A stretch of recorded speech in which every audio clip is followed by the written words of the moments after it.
everyone, எல்லாருக்கும் வணக்கம். இந்த வீடியோல ஒரு முக்கியமான இன்ஃபர்மேஷன் என்னன்னு பாத்தீங்கன்னா நான் டிகிரி கம்ப்ளீட் பண்ணிருக்கேன். நான் இன்ஜினியரிங் முடிச்சிருக்கேன். சோ எனக்கு வந்துட்டு கட் ஆஃப் கால்குலேஷன் எப்படி போடுறதுன்னு தெரியல.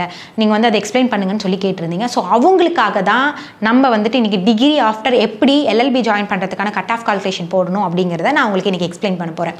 சோ இதுக்கு முன்னாடி வீடியோல எல்லாம் வந்துட்டு இன்னுமே லா அட்மிஷன் பத்தின நிறைய இன்ஃபர்மேஷனை கொடுத்திருக்கோம். சோ ப்ளீஸ் அதை வந்துட்டு ஸ்கிப் பண்ணாம பாருங்க. அப்பதான் உங்களுக்கு வந்து இது பத்தி ஒரு ஃபுல்லா ஒரு இன்ஃபர்மேஷன் தெரியும். அதை தாண்டி உங்களுக்கு வந்துட்டு டவுட்ஸ் இருக்கு அப்படிங்கிற பட்சத்தில் மட்டும் வாட்ஸ்அப் மெசேஜ் பண்ணுங்க, நான் கிளியர் பண்றேன். ஓகே, ஸோ இந்த வீடியோட மெயின் பர்பஸ்க்குள்ளே போகிறதுக்கு முன்னாடி நம்ம பேஜை ஃபாலோ பண்ணாதவங்க ஃபாலோ பண்ணிக்கோங்க. அண்ட் இன்ஸ்டண்ட்டாக அப்டேட் வேணும்னு நினச்சிங்கன்னா இன்ஸ்டாகிராமையும் ஃபாலோ பண்ணிக்கோங்க. அண்ட் இன்னும் நம்ம டீமோட இணைஞ்சிருக்கோம்னா டிஸ்கிரிப்ஷனை செக் பண்ணி பாருங்கள், தேவைப்பட்ட குரூப்பில் ஜாயின் பண்ணிக்கோங்க.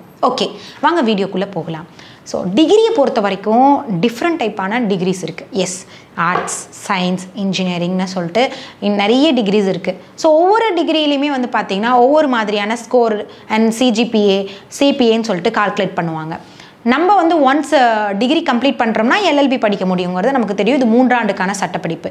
இப்போ நீங்கள் யூஜியில் வந்துட்டு ஒரு BA தமிழ் எடுத்திருக்கீங்க, இல்லை BSc மேக்ஸ் எடுத்திருக்கீங்க, இல்லைன்னா BE எடுத்திருக்கீங்கன்னு வச்சுப்போம்.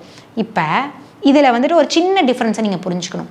நம்மளோட டாக்டர் தமிழ்நாடு அம்பேத்கர் லா யூனிவர்சிட்டி அடிப்படையில் பார்க்கும்பொழுது கட் ஆஃப் அப்படிங்கிறது நீங்கள் உங்களோட பார்ட் 3 சப்ஜெக்ட், அதாவது ஆர்ட்ஸ் அண்ட் சயின்ஸ் ஸ்டூடெண்ட்ஸ்க்கு சொல்லிட்டு இருக்கேன். பார்ட் 3 சப்ஜெக்ட் இருக்குது பார்த்தீங்களா, ஃபஸ்ட்டு பார்ட் A என்ன இருக்கும், தமிழாக இருக்கும்.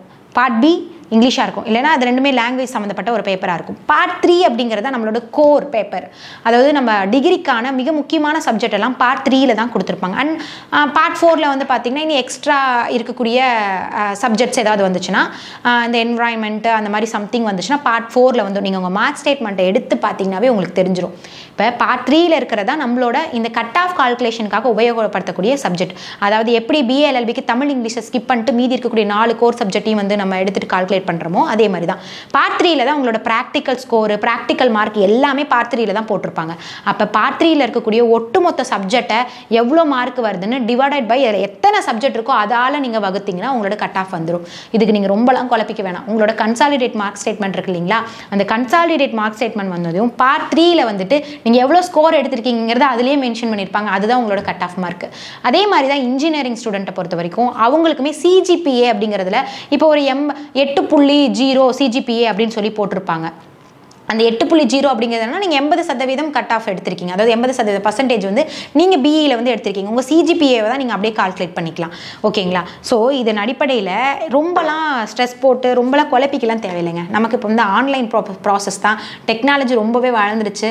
எங்கடா இது கட் ஆஃப் கால்குலேஷன் தப்பு பண்ணிவிடுவோம் அப்படின்லாம் நீங்கள் யோசிக்க வேணாம். என்னன்னா நீங்கள் ஆன்லைனில் ஒன்ஸ் போயிட்டு என்ட்ரி பண்ணுறீங்க அப்படின்னா அதில் வந்துட்டு கேட்டிருப்பாங்க. மொத்தம் என்னென்னா ஓவரால் பர்சன்டேஜ் அண்ட் எலிஜிபிலிட்டிக்கான பர்சன்டேஜ், ரேங்கிங் பர்சன்டேஜ்னு ஒரு 2 விஷயம் இருக்குது. இது BA LLBக்கும் பொருந்தும், LLBக்கும் பொருந்தும். ஸோ எலிஜிபிலிட்டி பர்சன்டேஜை பொறுத்த வரைக்கும் நீங்கள் ஒட்டுமொத்தமான எல்லா சப்ஜெக்டையும் கூட்டி அதில் என்ட்ரி பண்ணுவீங்க. இப்போ ஒரு சப்ஜெக்ட் வந்து 100 மார்க்கா, ப்ராக்டிக்கல் வந்துட்டு ஒரு 30 மார்க்கு ப்ளஸ் மெயின் சப்ஜெக்ட் வந்து 70 மார்க்கா. அப்போ இந்த 70ல் நீங்கள் ஒரு 50 எடுத்திருக்கீங்க, அந்த 30 மார்க் அடிஷ்னலாக இன்டர்னல் மார்க்கில் ஒரு 30 இருக்குன்னா அதில் ஒரு 20 எடுத்திருக்கீங்கன்னா இந்த 50 ப்ளஸ் அதில் 20 போட்டோன்னா 70. இப்போ இந்த 70 மார்க்கா, ஒரு சப்ஜெக்ட்டுக்கு 70 வந்திருக்கு. அதே மாதிரி இருக்கக்கூடிய எல்லா தமிழ், இங்கிலீஷ் எல்லாத்தையுமே சேர்த்து கூட்டி கொண்டு வந்து நீங்கள் இந்த எலிஜிபிலிட்டி பர்சன்டேஜ்க்கான ஸ்கோரில் வந்துட்டு நீங்கள் என்ட்ரி பண்ணுவீங்க. அதுக்கு முன்னாடி இப்போ டோட்டலாக வந்துட்டு ஒரு 32 சப்ஜெக்ட் இருக்குது அப்படிங்கிற பட்சம் 32 × 100 3200. ஸோ இந்த 3200 ஸ்கோர் தான் உங்களோட ஓவரால் ஸ்கோரு.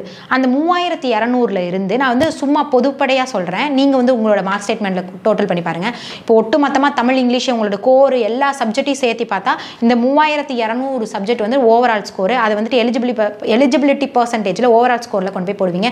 அதில் நீங்கள் எடுத்த ஸ்கோரை வந்துட்டு பக்கத்தில் போடுவீங்க. ஸோ அந்த 3200க்கு நீங்கள் எவ்வளோ எடுத்திருக்கீங்க, இப்போ ஒவ்வொரு சப்ஜெக்ட்லையும் 70 + 30 இன்டர்னல் மார்க்குங்களா, அந்த ரெண்டத்தையும் கூட்டினா எவ்வளோ வருதோ அதே மாதிரி ஒவ்வொரு சப்ஜெக்ட்டுக்குமே கூட்டி கொண்டு வந்து இந்த எலிஜிபிலிட்டி பர்சன்டேஜில் போடுவீங்க. இது வந்து ஓவரால் ஸ்கோரை கால்குலேட் பண்ணுறது ஃபார் எலிஜிபிலிட்டி பர்பஸ் ஒன்று தான். எலிஜிபிலிட்டி பர்பஸ்னா என்னென்னு பார்த்தீங்கன்னா, லா அட்மிஷனுக்கு மினிமம் 45% வந்துட்டு நம்ம பர்சன்டேஜ் வச்சிருக்கணும். அப்படி இருந்தால் தான் நம்ம இதுக்கு வந்து எலிஜிபிள். அதனால் அந்த 45% வருதா அப்படிங்கிறத பார்க்கறதுக்காக இந்த ஓவரால் பர்சன்டேஜை அதை கால்குலேட் பண்ணுறாங்க.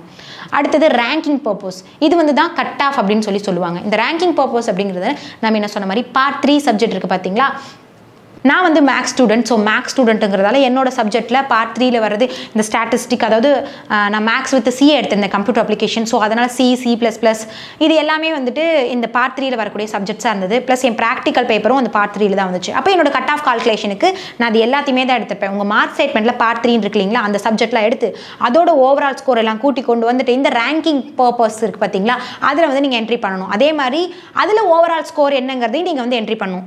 ரொம்பலாம் குழப்பிக்க வேணாம். அதாவது ரேங்கிங் பர்பஸில் அந்த பாக்ஸில் ஓவரால் மார்க்குன்னு இருக்கும். பக்கத்தில் வந்துட்டு நம்ம எடுத்திருக்க ஸ்கோரை என்ட்ரி பண்ணுற மாதிரி இருக்கும். அந்த ஓவரால் மார்க்கில் இந்த பார்ட் 3ல மொத்தமாக எத்தனை சப்ஜெக்ட் இருக்குது, ஒரு 28 சப்ஜெக்ட் வந்து இந்த பார்ட் 3ல வருதுன்னா அப்போ 28 × 100 போட்டால் 2800. அந்த 2800 இங்கே போடுவீங்க. அடுத்ததாக வந்துட்டு நீங்கள் அதில் எடுத்த ஸ்கோரு எவ்வளோ அப்படிங்கிறத என்ட்ரி பண்ணுறது. அந்த 2800 ஸ்கோருக்கு நீங்கள் எவ்வளோ எடுத்திருக்கீங்க அப்படிங்கிறத பக்கத்தில் மென்ஷன் பண்ணுவீங்க. இதே தாங்க அந்த ஓவரால் பர்சன்டேஜுக்கும் இதே மாதிரி தான் என்ட்ரி பண்ண போகிறீங்க. ரொம்பலாம் குழப்பிக்க வேணாம். நீங்கள் ஜஸ்ட்டு எவ்வளோ இருக்குங்கிறத கூட்டி மட்டும் நீங்கள் அதில் என்ட்ரி பண்ணால் போதும். அதுவே உங்களோட பர்சன்டேஜை கால்குலேட் பண்ணி கொடுத்துருக்கோம். டிகிரி பண்ணுறவங்க உங்களை இதை பற்றி ஒரி பண்ணிக்க தேவை வேணாம்.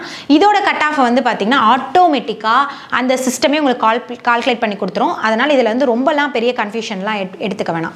ஸோ உங்களோட பார்ட் 3 சப்ஜெக்டை மட்டும் நீங்கள் டோட்டல் ஸ்கோர் எவ்வளோ அப்படிங்கிறத கூட்டி வச்சுக்கோங்க. அதுக்கு நீங்கள் எவ்வளோ எடுத்திருக்கீங்க அப்படிங்கிறத இது பண்ணிக்கோங்க. அதே மாதிரி எலிஜிபிலிட்டி பர்சன்டேஜுக்கு மொத்தமான ஸ்கோர் எவ்வளோ, அந்த எலிஜிபிலிட்டிக்கு நீங்கள் எவ்வளோ எடுத்திருக்கீங்கிறத மட்டும் நீங்கள் எடுத்து கால்குலேட் பண்ணி வச்சிங்கன்னா போதுமானது.